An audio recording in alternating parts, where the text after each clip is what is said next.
কেন বাড়ি গাড়ি তোমাকে তোমাকে তোমাকে লা লা লা লা লা লা লা লা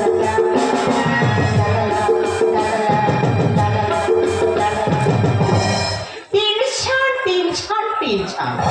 এক অবুঝ মানুষকে নিয়ে আমার যত টেনশন, ওকে যত বোঝায় আমার কোনো কথা বোঝার চেষ্টা করে না। বারবার বলেছি দেখো, শুধু ডিউটির কথা ভাবলে হবে না, পরিবারের কথা একটু ভাবতে হবে। কে কার কথা কানে নেই? আপনারা বলুন, আমার এই কন্ডিশন আমার সঙ্গে তো কারো থাকা দরকার।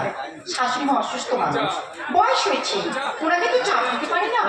কত করে সকালে বলে দিলাম দেখো ডিউটি সেরে আজকে একটু তাড়াতাড়ি বাড়িতে ফিরবে, কালীঘাট মন্দিরে যাবো, মায়ের একটু পুজো দিয়ে আসবো। সন্ধ্যা 6টা বেজে গেল, বাবুর